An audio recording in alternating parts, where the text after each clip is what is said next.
NK Bangla audio ও আলোচনা ক্লাসে আপনাদের স্বাগত। আজকে আমি পাঠ করব সৈয়দ মুজতবা সিরাজের লেখা গাছটা বলেছিল। বুড়ি গিয়েছিল গাছটার তলায় পাতা কুড়াতে। গাছটা তাকে বলল, মর মর মর। ভয় পেয়ে বুড়ি বাড়ি পালিয়ে এলো আর মরে গেল।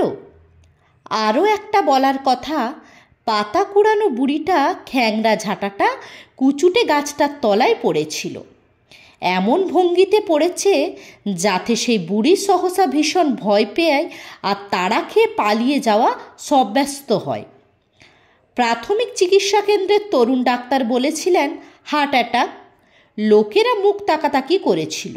এক থুরথুরে গাঁ বুড়ো বলেছিল, কোনো কোনো গাছও কথা বলে, কোনো কোনো গাছ রানী কুচুটে আর নিষ্ঠুর হয়। কিন্তু গাছেরা কি কথা বলে, বলতে পারে?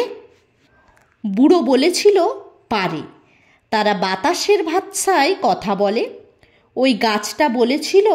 আর তরুণ ডাক্তার শহরের মানুষ, তিনি নিজেকে ভাবতেন নির্বাসিত। দুদিন তিন দিন অন্তর তার শহরের প্রেমিকাকে বিষাদপূর্ণ প্রেমের চিঠি লিখতেন।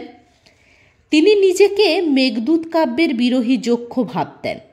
তাই ক্রমে অবশেষে তিনি প্রকৃতিপ্রেমী মুখী হয়েছিলেন। হার্ট অ্যাটাক কথাটি বলার পরও সে কারণে তার একটু কৌতূহল জাগে। লোকজনের সঙ্গে গাছটার তলায় যান। পড়ে থাকা ঝুড়ি আর খ্যাংরা ঝাঁটার ভঙ্গিতে একজন মানুষের ত্রাসের টাটকা ঝাঁপ আবিষ্কার করেন। তারপর গাছটার দিকে মুখ তুলে তাকান। উঁচু আর ঝাঁকড়া গাছটাকে ভয়ালো জৈব মনে হয়। পারিপার্শ্বিক অন্যান্য গাছ থেকে ভিন্ন চরিত্রের এক সতেজ গাছ। এতেও মনে হয় এমন কোনো গাছ তার অভিজ্ঞতায় নেই। অন্যমনস্ক ঈষৎ ভীত সেই তরুণ ডাক্তার প্রাথমিক চিকিৎসা কেন্দ্রে ফিরে যান। কিন্তু তিনি গ্রামীণ মানুষ ছিলেন না বলেই বিক্ষলতার নিজস্বতা থাকা সম্ভব এটা তার ধারণায় ছিল না। তবে ভারতীয় অবচেতনা বশে ফেরার পরও কতক্ষণ তার চিন্তা ছিল গাছটা বাতাসের ভাষায় তাকেও কিছু বলেছে কিনা। আসলে বিশাল যৌবন, অতৃপ্ত প্রেম, তার হারানোর মতো অনেক কিছুই ছিল, যা এক পাতা কুড়ানি গাঁও বুড়ির ছিল না। আর তখন ছিল বসন্তকাল। হেমন্তের শেষ থেকে যেসব গাছের পাতা ঝরে গিয়েছিল তারা সবুজ উজ্জ্বল পাতায় ঝাঁকালো হয়েছিল। আর আধুনিক কৃষির কৃৎকৌশল চারদিকে ভূপৃষ্ঠে গাঢ় শ্যামলতা, এ ছিল এক তীব্র লাবণ্যের কাল। এমন একটা কালে মৃত্যু অপ্রত্যাশিত উপদ্রব। পাতা কুড়ানি বুড়ির আশা ছিল এবার সে ফসলের শীষ কুড়োতে মাঠে যাবে। কিন্তু মারাত্মক গাছটা নির্দয় বাতাসের ভাষায় তাকে বলেছিল, মর মর মর। দারুণ ভয় পেয়ে সে মরে গিয়েছিল। গাছের করা কথা বলে, গাছেরা বাতাস থেকে ভাষা শেখে, তাই বলে মানুষের ভাষা শেখে? কোনো কোনো গাছও মানুষের ভাষা শেখে। কিন্তু সত্যিই কি গাছটা বুড়িকে বলেছিল মর মর মর? গাঁয়ের সেরা অবিশ্বাসী, সতত উন্নাসিক আর সিনিক এক পৌঢ় প্রশ্নটি তোলে। শোনা যায় তার সিনিসিজমের উৎস ছিল গাঁজা, যার ফলে অলৌকিকের লৌকিকতা অসহ্য হয়। বুড়ির ছেলের বউ কেঁদে কেঁদে চিড় খাওয়া গলায় কিভাবে তার শাশুড়ি হাঁপাতে হাঁপাতে বাড়ি ঢুকেছিল আর ধপ করে দাওয়ায় বসে জল চেয়েছিল আর বলেছিল, ও বউ আমি তবে মরি। কন্যা মুখ পোড়া গাছটা আমাকে বলল মর মর মর, আর জলের গেলাসটা হাত থেকে পড়ে গেল। তার শাশুড়িও হেঁচকি তুলে সিটিয়ে পড়ল। ইনিয়ে বিনিয়ে পুরো ঘটনাটি শুনিয়ে দেয়। সে অসংখ্যবার শপথ বাক্য আওড়ায়, হুহু করে চাপা শান্ত কান্না কাঁদতে থাকে, যদিও তার কান্নাকাটির নিষ্ফল ছিল। সিনিক পৌঢ় নাক কুচকে চ্যালেঞ্জের ভঙ্গিতে গাছটার তলায় যায়। চির অবিশ্বাসী চোখে গাছটাকে খুঁটিয়ে দেখতে থাকে। সে তার বহু লালিত বদ্ধমূল অবিশ্বাসকে চাঙ্গা করতে পড়ে থাকা বুড়িটাকে যথেচ্ছ লাথি মারে, ভাঙচুর করে, ছুঁড়ে ফেলে। খ্যাংরা ঝাঁটাটাকেও গাছটার গুড়িতে প্রচণ্ড জোরে মারতে থাকে। বলে, এমন তো হওয়ার কথা ছিল না, এমনটি হওয়ার কথা ছিল না। আসলে তার চিরকালীন ধারণা এই ঘটনায় চোট খেয়েছিল। ধারণার অবস্থা হয়েছিল লেজে পা পড়া গোখরোর মতো। ক্রুদ্ধ ক্ষিপ্ত এক মানুষ গোখরোয় রূপান্তরিত সে। গাছটাকে শাসাচ্ছিল, মল্লযুদ্ধের ভঙ্গি করছিল, ভাঙা গলায় গর্জন করছিল, বল, একবার মরার কথা, বলেই দেখ, যদি তোর সাহস থাকে আমাকে একবার বল, মর মর মর। আর সহসা মাঠের দিক থেকে একটা বাতাস এলো, পারিপার্শ্বিক বিক্ষলতায় আলোড়ন শুরু হলো। আর তারপরেই গাছটা সনসনিয়ে সত্যিই বলল, মর মর মর। চির অবিশ্বাসী লোকটি থমকে গেল।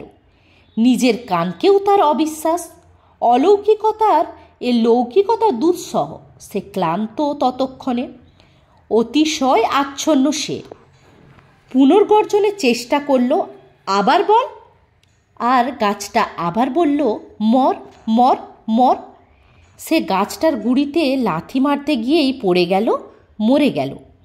লোকেরা পরে আবিষ্কার করে তার মুখের কষায় চাপ চাপ রক্তর ফেনা, ঠিকরানো লাল চোখ, চিত হয়ে পড়ে আছে স্পন্দনহীন এক নশ্বর মানব শরীর। তবে তার সেই শরীর চির অবিশ্বাসের সমস্ত ছাপ খুব গাঢ় হয়েই ছিল। পরিচ্ছেদ 2। এ যাবৎ বেশ কয়েকটি গাছের গল্প বলেছি। সেই গাছগুলি জৈব চরিত্রের। তাদের কেউ কেউ ভয়ালো কি নিষ্ঠুর হলেও কেউ কেউ ছিল দয়ালু সহৃদয়। কেউ জীবন আর পৃথিবীর একটা চমৎকার মনেও বুঝিয়ে দিয়েছে, কিন্তু তাদের নিজস্ব ভাষা ছিল। এই গাছটার মতো তারা কেউই মানুষের ভাষায় কথা বলেনি। গাছ অত্যন্ত মৌনের প্রতীক। বিজ্ঞানী চন্দ্রকান্ত, যার কথা আমি শুধু ছোটদের গল্পে বলেছি, অনেক পরে একদিন কথায় কথায় বলেছিলেন, বিশ্ব ব্রহ্মাণ্ডে সব কিছু জোড়ায় জোড়ায় আছে, মানুষের ডান হাত আর বাঁ হাতের মতো। এই যে গ্যালাক্সির মধ্যে আমরা আছি, তার উল্টো একটা গ্যালাক্সিও আছে। আয়নার ভেতরে যেমন নিজেকে উল্টো মানুষ দেখতে পান, সেই রকম কাজেই শব্দ যখন আছে, শব্দহীনতাও আছে। শব্দহীনতাই মৌন। কিন্তু আয়নার কথা উঠলে বলবো, একটি বল কিংবা গেলাসের উল্টো কি আছে? চন্দ্রকান্ত দ্রুত বলেন, গড়ন সমানুপাতিক হওয়া চাই, শব্দ অসমানুপাতিক। হুই, সেও অসমানুপাতিক গড়নের। ওই বৃদ্ধকে লক্ষ্য করুন, মৌনে মধুর হাস্যময়তা। ব্যাপারটা হলো পদার্থবিজ্ঞানের ল অফ প্যারিটি আমাদের বিশদভাবে পড়া উচিত। বিজ্ঞানী চন্দ্রকান্ত এরকম বলেন। তবে এটা ঠিকই, বৃক্ষেরা মৌনের প্রতীক। সেই মৌন যে সত্যি অসমানুপাতিক গড়নের, তাও ভুল কথা নয়। কিন্তু এই গাছটা, যার মৌন ছিল না শুধু তাই নয়, মানুষের ভাষা নকল করার ক্ষমতাও ছিল। কি বিপজ্জনক আর কি চিন্তাযোগ্য উদ্ভিদ বলার নয়। এই মারক জৈব উদ্ভিদটি ছিল আমাদের গ্রামের নো ম্যানস ল্যান্ড সদৃশ্য জমিতে। কারণ একদিকে মুসলমান পাড়া, অন্যদিকে হিন্দু পাড়া, মাঝখানে পোড়ো কাসিমের পিঠের গড়ন, আগাছা ঢাকা এক টুকরো মাটি। এক পাড়া থেকে অন্য পাড়ায় যাতায়াতের রাস্তাটি ছিল তার নিচের দিকটায়। গাছটা ছিল একেবারে কেন্দ্রে। কখনো কেউ তাকে বিস্ময়কর ভাবেনি। সে কারো চিন্তার উদ্রেক করেনি কোনো দিনও। তার চেহারার জৈবতাও ধরা পড়েনি কারো চোখে। গ্রামের আরও 5টা সচরিত্র গাছের মতো সেও ছিল একটি গাছ। কখনো রাখালেরা কি ছাগল চরানি মেয়েরা তার ঘনিষ্ঠ হতো, তাকে বুড়ি করে খেলতো। সেই সব নিরক্ষর খুদকারত বালক বালিকারা। আর গাছটা ছিল ফলহীন, কোনো ফুল ফুটতে দেখা যায়নি তার ডালপালার ডগায়। তবু এই বালক বালিকারা তাকে ভালোবাসত। গ্রামের মানুষজন বৃক্ষলতা ভালোবাসে, কিন্তু সকলের নাম জানে না। বিশেষ করে এমন একটা ফুল ফলহীন বন্ধা গাছের নাম কি জাত বিচার নিয়ে মাথা ঘামানোর মানেও হয় না। আকন্দ ফণিমনসা কেয়া কালকাসুন্দের থরে বিথরে প্রসারিত শয্যার কেন্দ্রে এক সংহত উন্নত গাছ। নিচের রাস্তা দিয়ে জ্যোৎস্নার রাতে যেতে যেতে দৈবাত তাকিয়ে দেখেছি, সারা শরীরে চন্দ্রচূর্ণ মাখা উজ্জ্বল সে রহস্যময় সৌন্দর্য। নর হও নারীও হও, তুমি কি বৃন্নমালা অর্জুন? তো পাড়া গিয়ে পৃথিবীতে এক সময় অসংখ্য ভূত ছিল, ভূতিনী ছিল। জোছনার করুণ আর জনপ্রতিনিধির তদবিরে বিদ্যুৎ আসে, ফলে ভূতেরা ভূতনীরা এত ধারালো আলোর গা ঘেঁষতে গা সইতে না পেরে কে কোথায় পালিয়ে যায়। কুড়োনো রাজনীতি রীতিমতো বাস্তুতান্ত্রিক দর্শনের বাচ্চা প্রসব করে। এত বুড়ো বুড়িরা খুব চটে গিয়েছিল বটে, কিন্তু ওই বাচ্চাটি তত কিছু উপদ্রব বাধায়নি। পূজা, আচ্চা, মিলাদ, ঈদ মোহারামের ধুমধাড়াক্কা বরং বেড়ে গিয়েছিল। মাইক্রোফোনের প্রচণ্ড নদগুলি বস্তুতন্ত্রের জয় জয়কার, ভূতভূতিনীদের পালানোর এও কারণ। নো ম্যানস ল্যান্ডটির গাছটিকে কোনো অশরীরীর আত্মার বসবাস ছিল। কালক্রমে সেও পালিয়ে যায়, যদিও ওই গাছে তার এমন কোনো বসবাসের কথা শুনিনি। তার মানে এই গাছটা ছিল গ্রামের একেবারে ফালতু জিনিস, গ্রাহ্যের মধ্যে নয়। কেউ তাকে কোনো গুরুত্ব দেয়নি। অনাথ আতুর একলাশের নিচেতে মুখ্য সূক্ষ্ম হ্যাংলা এক গাছ। হায় হায়, কেউ তার ডাল থেকে ঝুলে আত্মহত্যাও করেনি। গাছটা ছিল যথার্থ প্রোলেটারিয়েট, যার শৃঙ্খল বলতে ভূগর্ভে গ্রথিত শেকড় বাকড়, যা ছাড়া তার ছড়ানোর কিচ্ছু ছিল না। এ ব্যাখ্যা কারো মনোপুত না হোক, আমি এভাবেই ব্যাপারটা ভেবেছিলাম। তাহলে সহসা এক বসন্তকালের দুপুরে সে কি অনিবার্য বিপ্লব ঘটালো। সে এক পাতা কুড়ানো বুড়িকে বলল, মর মর মর, আর বুড়িটাও দিব্য মরে গেল। এক চির অবিশ্বাসী পৌর তার সঙ্গে লড়তে গেল এবং সেও বেঘরে মারা পড়ল। সেই দিন সন্ধ্যার মুখে মরিয়া হয়ে অথচ ভয়ে ভয়ে একটা জটিল মানসিকতায় আক্রান্ত আমি গাছটার কাছে সাবধানে গেলাম। পুরানো স্থাপত্যের মতো গুল্মগুলির নির্মাণ শৈলী দিন শেষে যেন কোনো বৌদ্ধ চৈত্যের পুঞ্জে অনুপ্রবেশ করছি। প্রকৃতির নির্বাণকামী। বলা দরকার, সেদিন আমি মনে মনে মরতেই চেয়েছিলাম, বুড়ির মতো মরতে, কষ্টহীন শান্ত মৃত্যু। আমি চেয়েছিলাম গাছটি আমাকে মর মর মর বলুক, আর আমি তক্ষুনি সিটিয়ে মরে যাই, সেটাই নির্বাণ। কিন্তু কেন? ব্যর্থ প্রেম? ধুস, তাহলে কি জানি না, সত্যিই জানি না। মৃত্যু ইচ্ছে বলে নাকি একটা ব্যাপার আছে। এক অতর্কিত মুহূর্তে নাকি জীবনের মানে হারিয়ে যায়, হয়তো তাই। আসলে সারাটা দিন আমার মন ভালো ছিল না। কেন যেন মনে হচ্ছিল পিছু হটতে হটতে কিংবা সামনে যেতে যেতে একটা দেওয়াল। আর এ তো স্বাভাবিক, যখন প্রিয়তমা নারী সন্তানেরা বইপত্তর, সঙ্গীত, খাদ্য, পোশাক, ঘরবাড়ি এ যাবৎ কোনো দুর্জ্ঞেয় কারণে নিজস্ব অর্থগুলি খুইয়ে বসে, আর রবীন্দ্রিক চূড়ান্ত প্রশ্নটি সামনে ফোনা তুলে, কিন্তু কেন তখন জীবন মৃত্যু একাকার হজবরল হয়ে ওঠে নাকি? কোনো এক মুহূর্তে মনে হয় নাকি সমস্ত সভ্যতা বারবার প্রকৃতির কাছে নতজানু হয়ে ভেঙে পড়ে। গাছটির তলায় আচ্ছন্নতার মধ্যে দাঁড়িয়েছিলাম। দিন শেষের বাতাস জনমজুরের ক্লান্তিতে আড়ষ্ট, অতিশয় চুপ, প্রগাঢ় মৌন চারপাশে। এ এক দম আটকানোর ক্রান্তি মুহূর্তে যেন পারমাণবিক অস্ত্রের উৎক্ষেপণ কেন্দ্রের কাউন্টডাউন পর্যায় শুরু। 1, 2, 3। কিন্তু কিছু ঘটছে না। গাছটার অসমানুপাতিক মৌন অসমানুপাতিক শব্দে রূপান্তরিত হচ্ছে না, বলছে না মর মর মর। আমি আশা করি তার দিকে তাকিয়ে আছি, সে চুপ। বৃহন্নলা কথা বলে, ডাইনে দূরে সিংহবাহিনীর মন্দিরে কাঁসার ঘণ্টা বাজলে, বায়ে দূরে মসজিদ মিনার থেকে আজান ধ্বনি হলো। কোথায় বাজতে থাকলো বাছুরের গলায় ঘণ্টা আর মায়ের হাম্বা ডাক। কোনো বালিকা কোনো পুকুরের দিকে তাকিয়ে থই থই করে হাঁসগুলিকে ডাকতে লাগলো। নিচের রাস্তা দিয়ে নিচু স্বরে কথা বলতে বলতে খুঁটিয়ে কিছু লোক চলে গেল। আর এই সব অসমানুপাতিক শব্দ আমাকে অন্যমনস্ক করায় গাছটার দিকে তাকিয়ে থাকলাম। তার মৃত্যুদণ্ড মিস করলাম না তো? সে কি ওই আলোড়নের মধ্যে মর মর মর ধ্বনি উচ্চারণ করেছে? আমি শুনিনি মর মর ধ্বনি। আরে তাই তো, অতি অতি অতি প্রাচীন এই ধ্বনির প্রতিফলন মানবিক ভাষায়, গ্রিক, ল্যাতিন, ফার্সি, সংস্কৃত, আরবিতে।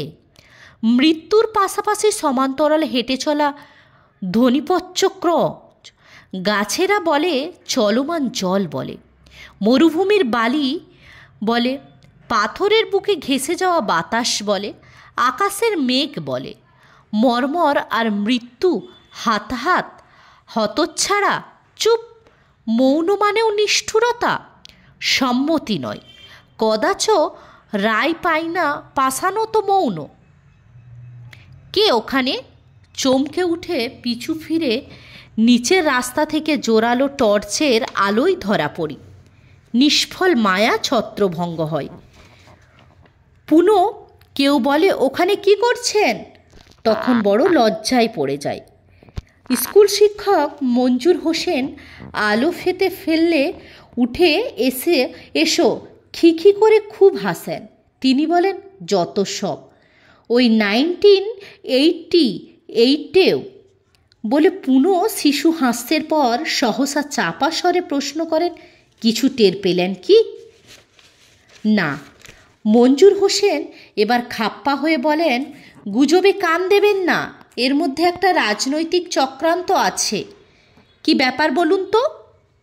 স্রেফ রটনা। মঞ্জুর হোসেন চাপা স্বরে শ্বাস প্রশ্বাসে জড়িয়ে বলেন, এটা একটা সরকারি মাটি, সাধারণের ব্যবহার্য। আমি পুরানো রেকর্ড দেখেই বলছি আপনাকে, এই যে আমার স্কুল থেকে ফিরতে সন্ধ্যা গড়িয়ে গেল, কেন জানেন? লাটুবাবুদের ওখানে তর্কাতর্কি। বছর ধরে ওখানে একটা ক্লাব ঘর করার কথা, ক্রমাগত বাধা আসছে বেপার্টি থেকে। এ নাকি লাটুবাবুদের মাটি, মন্দির ছিল। আচ্ছা বলুন তো, একটা টুকরো ইট দেখেছেন এখানে? আর এই গাছটা? তিনি টর্চের আলোয় গাছটাকে জ্বালিয়ে দিতে বলেন, গাছটার বদনাম দিয়ে হাফিজ করার তাল বুঝলেন তো? ঝুরন বুড়িকে টাকা খাইয়েছিল, সে পাতা কুড়নি। হার্ট অ্যাটাকে তার মৃত্যু নেহাত কোইন্সিডেন্স। আর ওই নলদা, আপনি তো জানেন, সে ছিল মহা গাঁজাড়ু, মাথা খারাপ, আধপাগলা একটা লোক। এমনিতেই মরেছে। মঞ্জুর হোসেন মায়াজাল ফালাফালা করছিলেন। কি আর বলবো, চুপচাপ দাঁড়িয়েছিলাম। স্কুল শিক্ষক বলেন, দুঃসময়, বেতো নরেন, আবার বলে কি গাছটা দেবতা। পুজো দাও ঢাকঢোল বাজিয়ে, এটাই নাকি রফা? তাহলে বুঝুন কি অবস্থা। সাধারণের ব্যবহার্য অগত্যা বলি না। স্কুল শিক্ষক আমার হাত ধরে অন্তরঙ্গভাবে, চলুন ফেরা যাক। 3, সেই রাতে আবার একটা ঘটনা। কৃষ্ণপক্ষ, একটু দেরি করে চাঁদ উঠেছিল। পাঁচু চোরতরা ফাজির খামার বাড়িতে একটা মরাই ফুটো করে ধানের বস্তা ধরেছিল। ঝরঝরিয়ে ধান ঢুকছিল বস্তায়। চাঁদ আর একটু উঠলেই তার অল্প জ্যোৎস্নায় ধরা পড়ার ভয়। তাছাড়া পুরো বস্তা বয়ে আনা জোরও পাঁচু চোরের পাকাটি শরীরে নেই। সে আধ বস্তা পিঠে ঝুলিয়ে তখন ফুটো থেকে ঝরঝর ধান ঝরার শব্দ। তোরপ হাজির ঘুম চটে যায়। ধান তার প্রাণ ভোমরা। মশারি ফাঁক করে টর্চ জ্বালেন, তারপর তুলকালাম, ধর ধর, মার মার, পাড়াশুদ্ধ এই চিৎকার। পাঁচু চোর বেগতিক বুঝে বস্তা ফেলে পালায়। সে আত্মগোপনের জন্য নোম্যান্স ল্যান্ডের জঙ্গলে ঢুকেছিল। নিচের রাস্তায় লোকজন ছুটাছুটি। সে গাছটার গুঁড়িতে সেটে অপেক্ষা করছিল সুসময়ের। তার মনে দুঃখ ছিল ব্যর্থতার, নিঃশব্দ হাহাকার ছিল। সহসা আবার সেই বাতাস এলো মাঠের উত্তর দিক থেকে, আর গাছটা বলল, মর মর মর। পাঁচু চোর আতকে উঠে পালিয়ে এলো, আর বাড়ি ঢুকতেই সেই বুড়ির মতো ধপাস করে বসে পড়ল। ও বউ, পানি দে শিগগিরি, আমি মরি। মরণ প্রতীক্ষায় থাকা তার বউ ফিক করে হেসে বলল কথাটি। পাঁচু চোর হলেও রগুড়ে মানুষ ছিল। পানি দে বউ, আমি মরছি। পাঁচুর বউ অনিচ্ছা আর অবিশ্বাসের অন্ধকারে গেলাস খুঁজে কলসি থেকে জল ঢেলে এসে দেখে তার চিৎপাত মরদের বুকে 2 হাত, শরীর কাকড়ানো, দাওয়ায় আলতো জ্যোৎস্না পড়েছিল সবে। পাঁচুর মুখে কালো ছোপ, আর সংশয়কুল স্ত্রীলোকটি দ্রুত লম্ফ জ্বেলেছিল। পাঁচুর মুখ দিয়ে রক্ত। পাঁচু চোর মরে গেছে। পিচ রাস্তার ধারে প্রাথমিক স্বাস্থ্যকেন্দ্র, হাই স্কুল, ফাঁড়ি, ডাকঘর, এক চিলতে বাজার। চায়ের দোকানে বসেছিলেন স্কুল শিক্ষক। আমাকে দেখে বললেন, বুঝলেন কিছু? কিসের বলুন তো? বিরক্ত মঞ্জুর হোসেন বলেন, পাঁচুর কথা বলছি। বেচারা মরে গেল। টিবি রোগ ছিল সে, জানেন কি? না। আপনি ডক্টর বোসকে গিয়ে জিজ্ঞাসা করুন, বলে স্কুল শিক্ষক স্বাস্থ্যকেন্দ্রের দিকে তর্জনী তুললেন। কিন্তু ওর বউ বলছে। বোগাস। মঞ্জুর হোসেন চাপা গর্জন করলেন, হয় লাট্টুবাবুরা নয়তো বেতনরেন মেয়েটাকে টাকা খাইয়েছে, গাছটার নামে বদনাম রটাচ্ছে। রীতিমতো রাজনৈতিক চক্রান্ত। চাওয়ালা ঘোতন বলল, আপনাগো হাজি সাহেবেরও আছেন লগে। ঠিক। স্কুল শিক্ষক সাই দিলেন ঘরের শত্রু বিভীষণ। আপনি জানেন 1 নম্বর স্মাগলার কে? আবার কে? ওই হাজি। ওর হজ কবুল হবে ভাবছেন? জাহান্নামী। বাঁশপাতারা বেঞ্চের একধারে বসে ছিলেন রাজনৈতিক হোলটাইমার স্বপন রুদ্র। তিনি স্থানীয় কৃষক, ছেলে সদ্য এসেছেন। বাঁকা হেসে বললেন, কমরেড, কুসংস্কার জিনিসটা এক শ্রেণীর ভাইরাস, মহামারী বাঁধায়। কথাটা আমাকে নয়, মঞ্জুর হোসেনকে। আর এরপর দুজনের মধ্যে তাত্ত্বিক আলোচনার সূত্রপাত হলো। কিন্তু আমি চমকে উঠেছিলাম। কুসংস্কার মহামারী বাঁধায় 3টি মৃত্যু ঘটল, ক্রমে আরও কি? বিভীষিকা আমাকে শিহরিত করেছিল। পরবর্তী বাক্যগুলি মন থেকে মুছে দিলাম। স্বাস্থ্যকেন্দ্রের এখন রোগীর ভিড়। তরুণ ডাক্তার অসীম বোস আমাকে দেখে বললেন, কি আবার পেট? তিনি হাসতে লাগলেন। পুনঃ বললেন, জাস্ট এ মিনিট, না পেট নয়। ডাক্তার বোস, ওই গাছটা। একটি স্ত্রী রুগী তার সামনে হাঁটু ভাঁজ করে বসে মা কালীর মতো জিভ বের করেছে। খুদে টর্চে ভেতরটা দেখতে দেখতে অন্যমনস্ক ডাক্তার বললেন, কোন গাছটা?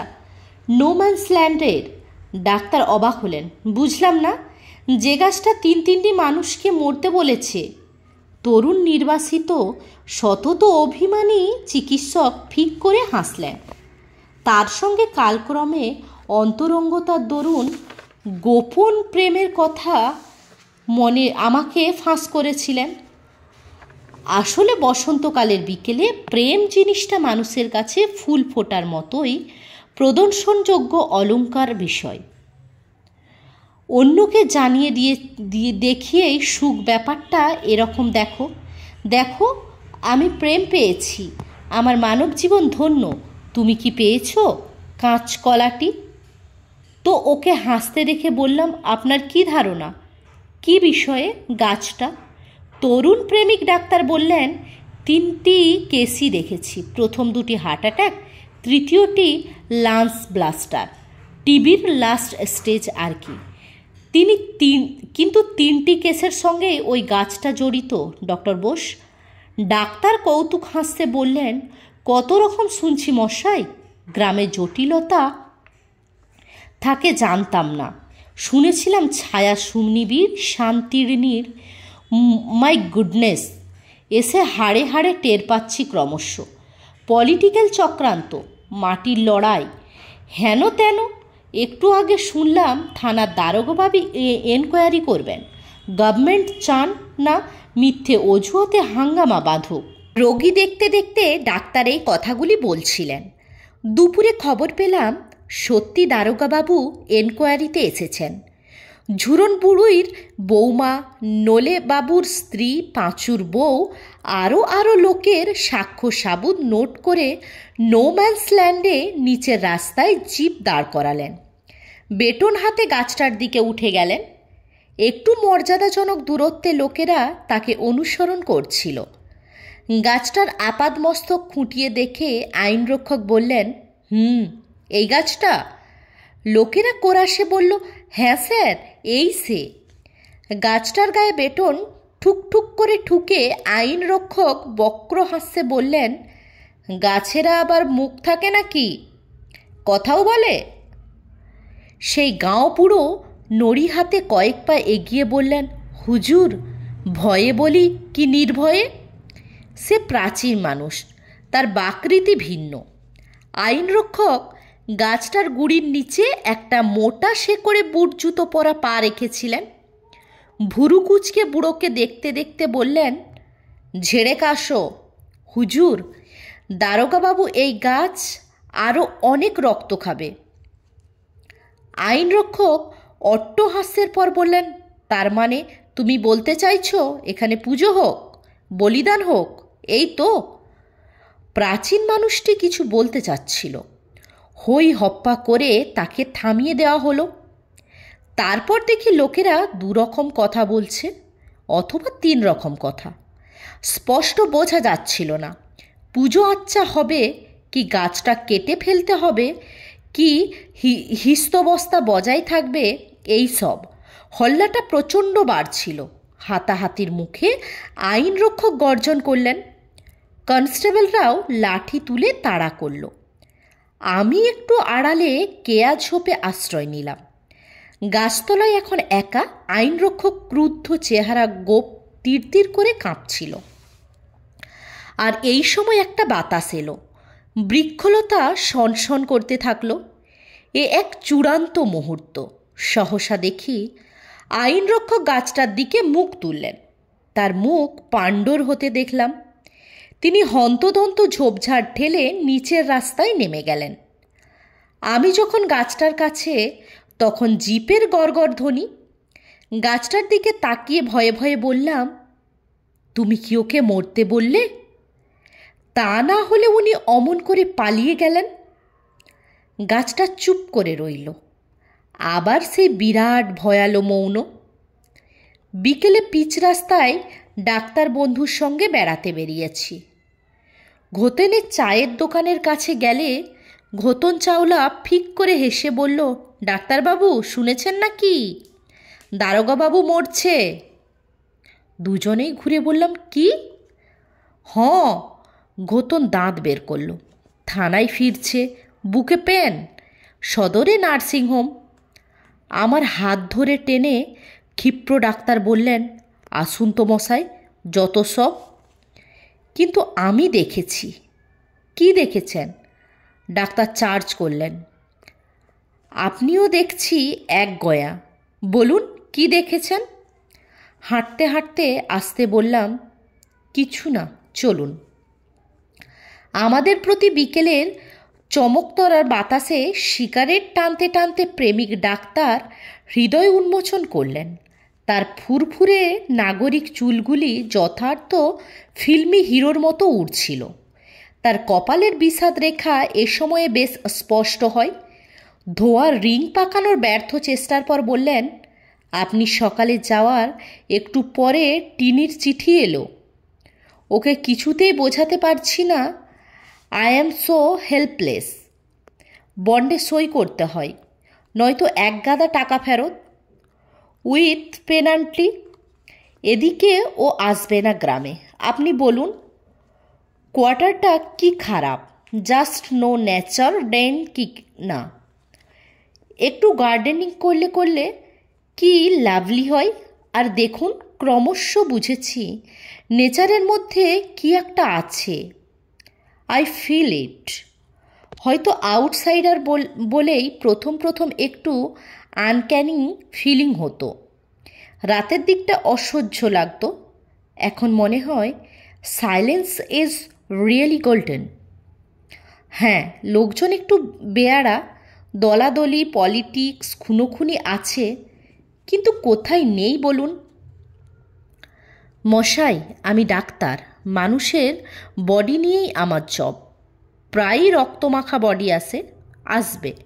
রক্ত কোনো ডাক্তারের কাছে ব্যাপারই নয়। তবে দেখুন, here is the nature's law. Nature does not care about anything. একটা মানুষ খুন হলো, কি মরল, কি যন্ত্রণা পেল, সো হোয়াট? বাট নির্বাসিত প্রেমিক ডাক্তারটি এভাবে দার্শনিক হন। আমি চুপচাপ ওর কথা শুনি, মাঝে মাঝে বলি, তাই? বললাম, আচ্ছা ডক্টর বোস। চিকিৎসক দ্রুত আমার একটা হাত নিলেন। অসীম, বলো, আজ থেকে তুমি ইউর ফ্রেন্ডস। আচ্ছা অসীম, জীবনের মানে বলতে কি সত্যি কিছু আছে? চিকিৎসক একটু হাসলেন। ফ্রয়েড লিখেছিলেন, বোনাপার্টের বোনকে, যে মুহূর্তে মানুষ জীবনের মানে খুঁজতে চায়, অ্যাওয়ান্স হি বিকামস সিক। কিন্তু আমি অন্য কথা বলি। জীবনের মানে নিয়ে তুমি এই যে প্রশ্নটা তুললে, এতেই বোঝা গেল তুমি রিয়েলি সুস্থ বলেই প্রশ্ন তুলছ। প্রশ্নের উত্তর না পেলে ডাক্তার আমার চোখে চোখ রেখে বললেন, একটা শক্ত পয়েন্ট তুমি বলেছ। উত্তর না পেলে ভাবার মতো কথা। তবে আমার মনে হয় নিশ্চয়ই মানে একটা আছে। The nature knows the meaning of life. আবার আসতে বললাম, প্রকৃতি রহস্যময়ী। ডাক্তার বিষণ্ণ হাসলেন। তুমি নেচারে ফেমিনিন জেন্ডার বসালে। সাহেবরাও বলে মাদার নেচার, আসলে মেল শোভেনিজম। চমক খেলে গেল এক কথায়। বললাম, অসীম, তুমি ঠিকই বলেছ। এই গাছটার কথা মনে পড়ে গেল। প্রকৃতির প্রতীক, না পুরুষ না নারী। ফুল ফল কিছুই দেখি না। মহাভারতে পড়েছি, অর্জুন উর্বশীর সাপে। আই নো বিহন্নলা ডাক্তার কালভার্ট থেকে নেমে বললেন, চলো ফেরা যাক। তুমি ছিলে বলে মনটা ভালো হয়ে ওঠে, অন্তত বিকেলের দিকটায়। কিন্তু রাত্রে একটু লোনলি ফিলিং। অবশ্য ভালোও লাগে। মনে মনে কত কিছু ভাবি। তোমার প্রেমিকার কথা। ধুস, সি ইজ হোপলেস। ওকে ভুলে যাওয়া ছাড়া উপায় নেই। কয়েক পা হেঁটে প্রেমিক ডাক্তার গলার ভেতরে বললেন, ফ্রম নাও অন আল হিট আর। মুখের জঘন্য বিকৃতি দেখে বললাম, অসীম। ডাক্তার থুতু ফেলে বললেন, সব বুঝতে পেরেছি। সেই রমেনটা আবার জুটেছি। C is R হোর। Asim.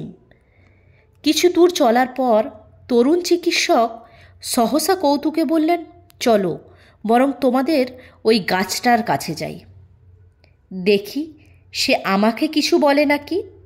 Asim. Doctor খ্যাঁ হেসে বললেন, তুমি সত্যি গাইয়া। চলো না ব্যাপারটা দেখি। আসলে বৃহন্নলাকে নিয়ে একটু যোগ করে আসি। আজ সত্যি কিছু ভালো লাগছে না, জাস্ট ফর এ ফান। চলো। বাকি ঘটনা লিখতে আমার হাত কাঁপছে, কিন্তু মৃত্যুর আগে আমাকে এসব কথা লিখে যেতেই হবে। আমি যে সত্যি একমাত্র সাক্ষী। গতকাল দিন শেষে গাছটার কাছে একা এসে দাঁড়িয়েছিলাম। আজ আমার সঙ্গে এক সুশিক্ষিত ডাক্তার নাবিক। গাছটার কাছে গিয়ে তিনি সকৌতুকে বললেন, hello Brihannala, what do you show? What about me? Don't you understand English? Okay, Bangla বোঝো? বলো কি বলতে চাও? ওর কান ধরে বললাম, অসীম, অসীম, তুমি যে নলদার মতো পাগলামি শুরু করলে। সহসা তরুণ ডাক্তার চিৎকার করে উঠলেন, শুনছো? শুনতে পাচ্ছ? বলছে মর মর মর। এই বলে তিনি ঝোপঝাড় ঠেলে প্রায় দৌড়ে গেলেন। অন্ধকারে তাকে হারিয়ে ফেললাম। ডাকাডাকি করে গলা ভেঙে গেল। এই সময় ঝোড়ো হাওয়ায় বৃহন্নতা তুমুল আলোড়িত হচ্ছিল। ভয় পেয়ে আমিও পালিয়ে এলাম। সারাটি রাত ঘুমোতে পারিনি। সকালে ডাক্তার অসীম বোসের মৃত্যুর খবরে গ্রামে হইচই পড়ে যায়। এই মৃত্যু একটু অন্য রকম, কারণ বিছানার পাশে সুইসাইডাল চিরকুট ছিল। আমার মৃত্যুর জন্য কেউ দায়ী নয়। তিনি ডাক্তার, সাইনাইড খেয়েছিলেন। 4 নম্বর পরিচ্ছেদ। এরপর গাছটি বিপজ্জনক ঘোষিত হয় পঞ্চায়েত অফিস থেকে। গাছটি কেটে ফেলার প্রস্তাব গৃহীত হয়, কিন্তু স্থানীয় কোনো কাঠুরিয়া ঝুঁকি নিতে চাইল না। দূরে সদরের কাঠগোলার করাতিদের ডেকে আনা হয়েছিল সে কারণে। তারা সবে এসে পৌঁছেছে। পঞ্চায়েত প্রধানরা খাতির করে তাদের নিয়ে আসছেন। সহসা গাছটার তলায় ঢাকঢোলের শব্দ, কাশির শব্দ। বেতো নরেনবাবু ছড়ি নেড়ে বললেন, পুজো হচ্ছে, দেবতা কাটা চলবে না। স্কুল শিক্ষক মঞ্জুর হোসেন চেঁচামেচি করে বললেন, রেজলিউশন আনঅ্যানিমাসলি আনএক্সপেক্টেড রেজলিউশন। লাটুবাবুও সই করেছেন। লাটুবাবু বেগতিক দেখে কেটে পড়েছেন। ঢাক ঢোল কাশিওয়ালা হাত থামিয়ে পিটপিট করে তাকাচ্ছিল। আমি সেই কেয়া ঝোপের আড়ালে চূড়ান্ত মুহূর্তের জন্য কাউন্টডাউন শুরু করি। 2, 3, 2, 1। বৃহন্নলা, তুমি কথা বলো বৃহন্নলা। এইসব দ্বিপদ প্রাণীগুলির তরপানি কেন সহ্য করছো তুমি?